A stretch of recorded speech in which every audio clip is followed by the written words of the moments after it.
Well, the Braves start off the 4th of July weekend with a solid win here at Spillane Field in Wareham, Massachusetts by a score of 6-4. And one of the biggest contributors from tonight is this guy, Andrew Frejia. He started the game at second base, then got moved over to third base. Andrew, how different is that moving from, or excuse me, you started at shortstop, my mistake. How different is that moving from a different infield position after a couple innings? Really, the way I look at it is just a longer throw from third base. I mean, just same footwork and everything, same playing surface, so it's just a longer throw. Andrew, you're coming off of an excellent spring. You've struggled a little bit to start the 2017 summer, but it looks like you're starting to get your timing down these last few days. What's really been the difference for you at the plate? Really, I think me and Coach kind of talked about it. It was my leg kick, and I was leaving it up too high at times. So now I'm just kind of getting it up sooner, and up a little later, and then getting it up quicker. I got you. And getting it down slower. So Gotcha. I mean that's a big key for it right now. So this team's got a lot of really solid infielders. You have Triolo, Fitzgerald just got here, Grant Williams, Turner Brown. What's it like playing in the infield with those guys? Have you started to learn things from each other? Yeah. I mean, everybody around me is just. They're outstanding, I think, and it's just I feel like it's tough for the other team to get hits when we're out there. So, but I mean, it feels like I'm at home with these guys and having a blast doing it. So.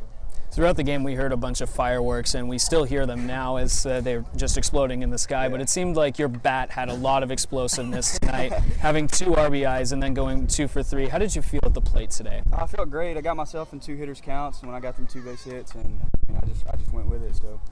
Just getting in a hitter's count. Do you feel that this is a game to really build your momentum off of? Yeah, definitely, big time. Awesome. Just getting that first one out of the way, it'll make you feel better the rest of the game. I think it's a big momentum builder. Well, Andrew, thanks for coming on Tomahawk Talk today. Get some good rest. Yes, sir. Thank you. Well, July starts on a high note for the Bourne Braves here at Spillane Field in Wareham, Massachusetts, as they take down the Gatemen by a score of 6-4. He's Kyle Kirchville, he's Justin Galanti, I'm Blaine McCormick, and for Tomahawk Talk.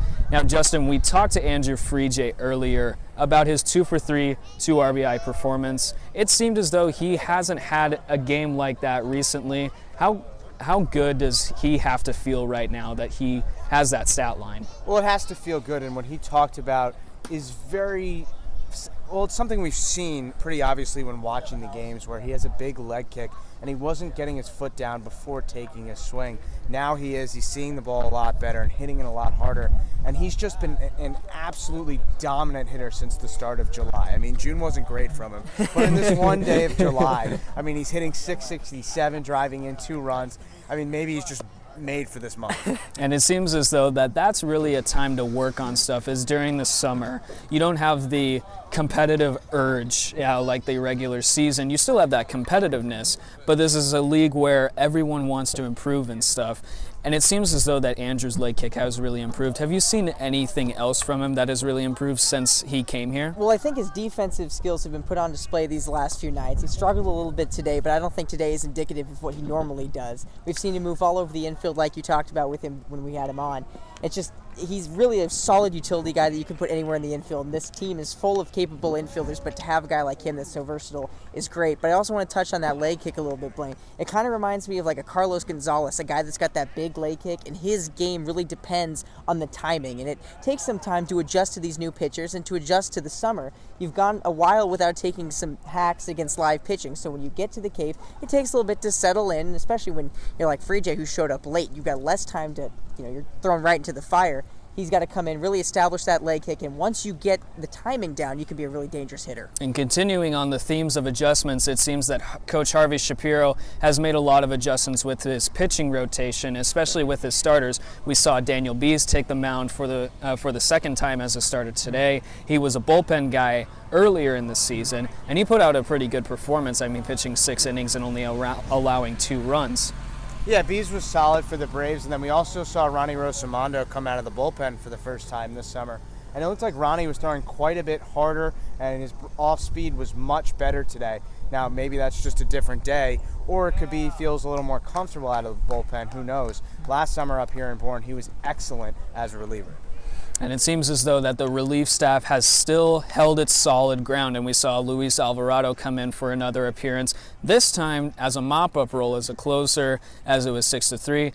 He only gave up 1 run. What did you think of his performance as a closer? I thought Luis was good. You know, it's a bit of a tough situation to be put in as a closer when you're typically not used to that situation, at least here on the Cape. You got a lot of time doing that with Nebraska this last season, so he's familiar with that. But once you get to the Cape, it's kind of a different situation because there's a little more writing on it as far as just the situation with maybe scouts and the fact that there's a bunch of other guys that are perfectly capable of closing out games in the bullpen, especially, and that's been shown over the course of the season with how successful the bullpen's really been. So really, Harvey Shapiro's got so many arms that he can go to, and I think Luis is just another one of those guys that with his slider fastball mix, I think that can be really dangerous, especially against right-handed pitching, is able to come in and shut the door tonight. Well, in this game, there's a ton of people to choose from for our players of the game segment, but I'll start it off with Daniel Bees, the starting pitcher for tonight.